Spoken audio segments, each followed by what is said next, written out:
Hey guys, it's your boy Rankage. Come back with another edition of What If Izuku Was Trained Like Hawks, part number 2. So in the last part, we went over Izuku's childhood and his training with the Hero Public Safety Commission of Japan. And without further ado, let's hop right into it. Izuku Midoriya, aka Yoshine, was sitting in the middle of class waiting for his classmates and his teacher to arrive. A couple minutes after, everybody arrives, and Aizawa tells the students instead of them going to some dumb assembly, they'll be going outside and taking a physical test so he knows how strong they are. A boy with an engine on his leg, Tenya Ida, stands up and says how it's unfair and if they skip the assembly, they're going to be missing out on valuable information. Aizawa tells him to shut up and how it's his class and what he could do with it whatever he sees fit. Ida sits down and shuts up. They go as a class to the locker room, and they all change into their gym attire. Then they go to training lot Jake to take the test. Bakugo, since he got the highest score on the entrance exam, he's able to demonstrate each of them, and he's able to go first for each test. The first part is a ball throwing test, and Bakugo gets around 400 kilometers. Izuku gets around 50 because if he used his quirk, he would have destroyed the ball and got 0. Everybody else goes, and they all got the same score as they did in canon or the anime. The second part was a 40-yard dash. Izuku gets around third place with this because when the test begun and he was able to do the 40-yard dash, he automatically jumped up and used his quirk, Destroyer Flames or Devour Flames, to launch himself forward and he got time around 3.2 seconds. So he got third place, right behind Bakugo, and the first person who got first place in that was Tenya Ida, because that's basically his whole gimmick, super fast. The next part was a grip test. Izuku gets first place in this because not a lot of people could use their quirks with this because they would just destroy the machine. And if you destroy the machine, you would get like the last thing you had before you destroyed it. Izuku gets first place because he used normal strength and he has really good grip.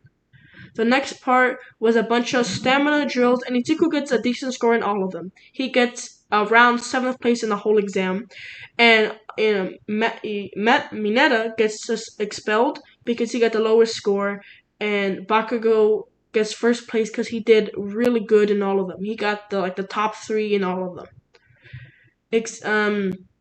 They all go to their houses on that day, and for the next couple of weeks, it's just normal school. And one week on a Friday, Aizawa tells them how they're going to be starting their hero training, their official hero training today. And he says how there's going to be a top hero coming into the class to train them. A couple minutes later, All Might comes in and says, "I am here," and he explains what they're going to be doing today. He says they're going to be a hero versus villain training, joint training, or a student versus student training. And he says since you all were able to submit suggestions or designs for your for your hero costumes, they're gonna be in the back of the room and they're gonna have your name on them. Izuku walks over to the back of the room, picks up a briefcase with a number 10 on it, and his name, Yoshine, but we all know him as Izuku Midoriya. If you guys don't know why I'm saying Yoshine, is because since he's undercover and he can't disclose his real name, because if he does, Bakugo will know him as Izuku Midoriya, and that would kind of Bakugo could easily sabotage his mission. So everyone knows him as Yoshine. Izuku has a basic black and white suit on. He doesn't have a full coat, like a fancy coat on or whatever. He just has a vest and a white shirt with black pants and black shoes. He also has a knife and a gun strapped to his legs under his pants so he could grab them when he needs to. They all walk outside in the new outfits, and everybody says how Izuku's outfit looks the coolest because it's all classy. They start talking, and All Might tells everybody that they're gonna be starting the training right now. They all pull slots for if they're gonna be a hero and when they're gonna be taking the test. Izuku gets hero, and he's teamed up with Ochaku Roraka, and he have to go against Katsuki Bakugo and Tenya Ida. Tenya Ida and Bakugo walk into the room or to the building and go straight to the bomb because they have to come up with a plan of how they're gonna win. Bakugo was not such as a loudmouth because after Izuku died as a child, that really hit him and affected him a lot, and he wants to be more like Izuku being nice and calm. So Bakugo and Ida come up with a plan, and he says how Bakugo has a lot of destructive power. He's gonna be taking care of Izuku, and he's gonna be taking care of Uraraka. So a couple minutes after this, Izuku and Uraraka go into the building. Their plan is just the same plan they have in canon, but instead of Izuku making a big gust of wind, he's gonna be destroying the roof, and Uraraka is gonna take pieces from the roof and shoot them at Ida, and Ida is gonna be overwhelmed, and they're gonna get the bomb. So Bakugo comes in, dashing at Izuku, and Izuku tells Uraraka to run. She runs away, not wanting to fight Bakugo because that's not the plan they have. Izuku keeps dodging all the explosions from Bakugo, and Izuku not wanting to use his quirk on Bakugo because that's just gonna kill him. He just pulls out his gun that has rubber bullets in it, and shoots Bakugo right in the face, kind of stopping him from thinking for a little because he was stunned by it. Izuku then right hooks Bakugo square in the face, jumps up and kicks him in the top of the head with his Achilles. He's sent flying to the floor, and his face hits the floor, and he gets up and his nose is bleeding. Izuku spins around and kicks Bakugo in the face again, and Izuku keeps punching and kicking Bakugo until Bakugo has no more stamina and can't use his quirk because he's being overwhelmed by all these attacks. Izuku eventually knocks out Bakugo, and he destroys one of the walls, making the ceiling fall, and Uraraka gets a bunch of pieces from the ceiling because it was destroyed, and she shoots them at Ida, and Ida gets overwhelmed, and they both touch the bomb, and the heroes win. Bakugo and Izuku walk out of there together, and they have a nice conversation and stuff, and everybody else goes, and the fights go how it did in the anime. And for the next week, it's just normal training. Izuku and Bakugo get to know each other, and they walk home together. Izuku lives around the same place he would live in the original, but it's just a fake home where he has to give information to the Hero Public Safety Commission of Japan. And he just tells them the same thing every day, nothing special, and how everyone's training is going well, and they all have really good potential. Izuku is he has two faces to himself. When he's by himself and not with his classmates and he's not acting, he's very quiet and not really have any social skills. But when he acts, he's outgoing and like he was in the anime. But he only knows how to do this when he's acting, and he can't do it in real life. So one of those the week following this on Tuesday, they're gonna be doing some rescue hero training, and they go to the USJ. While they're on their way to the USJ, everyone's asking Izuku like more information about his quirk because he seems really overpowered, and how come he never uses it in training. He explains to them that if he uses it on another person, he could kill him with one touch of his flames because they could destroy something to the atomic level and destroy its atoms and burn their atoms. So if he touches you with his flames on your arm and condenses it only to your arm is basically gonna disappear and go to nothingness and not into ashes like something would happen if you normally get burnt, or you wouldn't get burnt. It just disappear. So that's why he doesn't use his like quirk in training, but he will use it when there's villains and stuff like that, and for non-living things, of course. So everyone gives like tiny details about the quirk, and now everybody has better understanding of the quirk. So now they know how to work well with each other. Everyone's kind of cool with Izuku, but they all know him as Yoshi. Yoshi.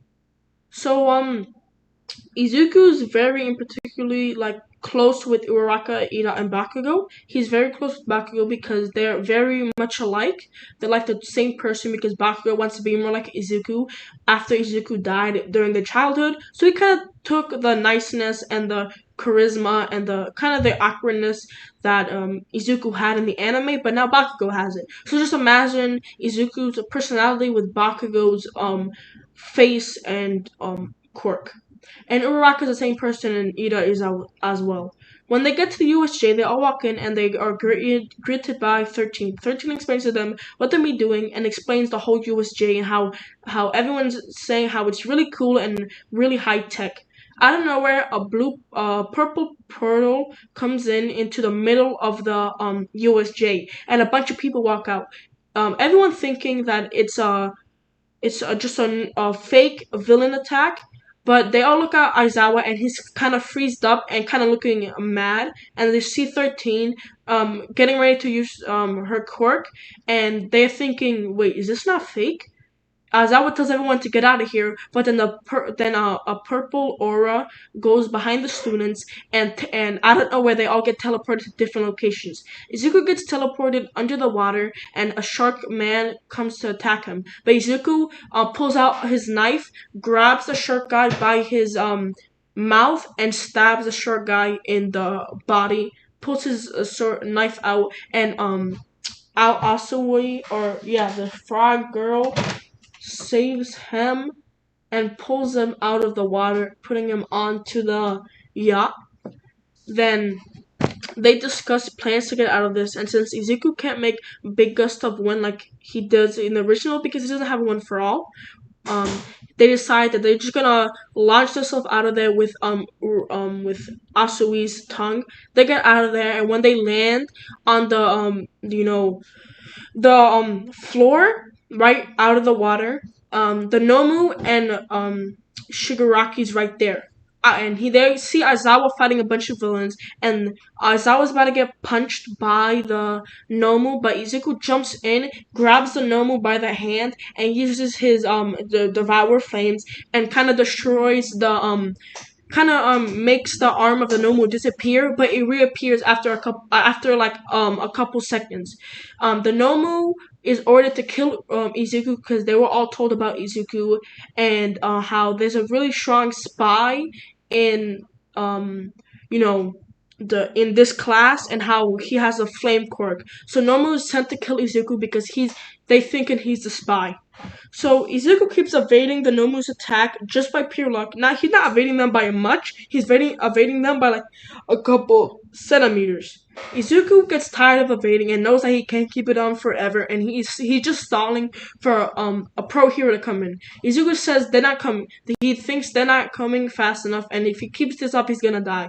So Izuku he decides to kick the Nomu in the face with his flame and and making the Nomu's face disappear. Izuku takes the time advantage that he got from this by stunning the Nomu, gets on top of the Nomu, and it makes his whole body with the flames, and there's a bunch of green flames around Izuku, and he kind of like wraps himself around the Nomu and starts using his quirk, and he keeps he's trying to burn and burn the Nomu faster than he can regenerate, and after a couple minutes, and since Aizawa is being he's distracting Shigaraki from attacking Izuku.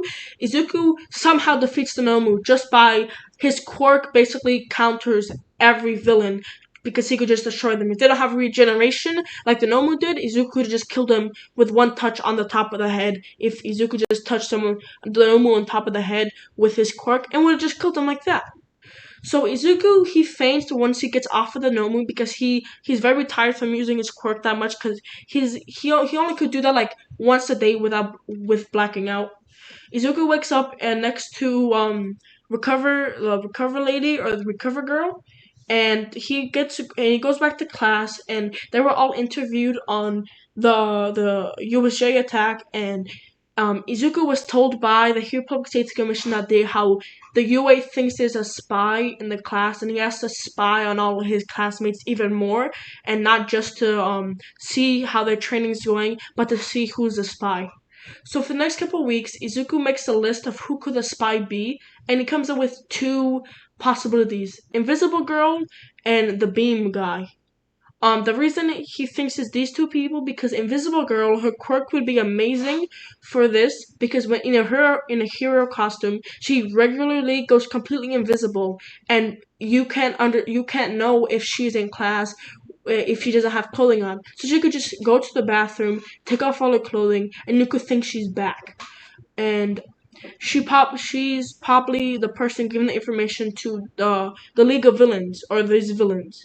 He also thinks he's the Beam guy because he didn't tell anybody where he was during the attack, and the reason he didn't tell the Beam guy didn't tell anybody is because he was too scared and he didn't want to tell everybody that he kind of was hiding and not fighting to so he doesn't look like a scaredy cat or a pussy. So the next couple weeks they're just training for the Hero Force Sports Festival, and during this week of training, Izuku, instead of actually training, because he could completely kill everybody in his class just with one touch, he's not really training. He's more spying on everybody else's training and faking his training by like acting like he doesn't know how to fight really good or as well as he does. So Izuku, he does come with a plan to beat Bakugo or Shoto because he knows that those are the only two people that's really gonna trouble him if he has a fight with them. He doesn't think that he's gonna struggle with anybody else because all he has to do is evade their attacks and kick him in the face one time, and he knows the only person that could take kicks from him is Bakugo or the Nomu, because Bakugo, he's really durable, and if he just kicks somebody in the face with his full strength, um, if anybody else except for Bakugo, he's gonna knock him out with one kick. So he knows that the only person he's gonna struggle with other than Bakugo is Shoto because Shoto has two quirks, and his quirk basically counter. He doesn't counter him, but he actually has to use his quirk to beat him. The plan he comes up to deal with his with Shoto's fire side is by making a wall of fire and just completely devouring Shoto's flames. And he also comes up with a plan to completely melt and destroy the ice and just keep doing this. And once there's an opening, he'll come in and kick kick Shoto right in the face, knocking him out as well because he knows Shoto does have good durability, but he's not as much as durability as Bakugo. So the first part, they all walk out to the middle of the sports festival arena, and Midnight is making a speech, and Bakugo's turn to make a speech, and it kind of makes the same. He doesn't make he basically says how he hopes he's a win, and he wants to see his classes and everybody else's power, and he hopes that this could show off to the real heroes, the next to everybody, that the next generation of heroes are extraordinarily strong. So Midnight explains the first part of the exam is a race around the sports festival. So the test begins, or the first part of the sports festival begins. Izuku, he starts jumping on everybody's shoulders while they're all in the tunnel, and he's one of the first people out. He just uses his flame quirk to fly up in the air, and he destroys the 0 point robot with one attack because he just touches them with the flames and he destroys it. Bakugo, seeing this, is confused how come he didn't get a higher score than him in the entrance exam if you could destroy the 0 point robot with one touch. He's confused and he says, I can't focus on that right now. I have to keep, go plus ultra and win this.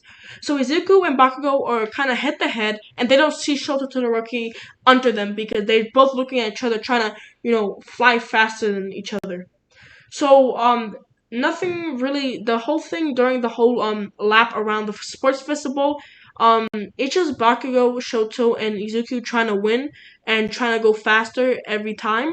Shoto wins by making a wall of ice making a wall of ice, and Bakugo and Izuku both face plant into them and kind of get stunned for a little, and they have to go around the ice wall, and Shoto just keeps going and he wins the race. But Bakugo gets third, Izuku gets second, only because they got stopped by Shoto. The next part is the cavalry battle. It's a 3v3 a tournament, and I'm gonna leave it for the next part. Hope you guys liked it, and the next video is probably not gonna be what if Izuku was trained like Hawks. It's probably gonna be another video because this one kind of takes me a while to make because there's so many possibilities that Izuku could take, and if I do something else, I usually know what to do because this what if is. There's so many possibilities that could happen with Izuku being trained by like Hawks. It just too much for me to write everything down and me constantly changing everything. So yeah, See you guys in the next video. Bye.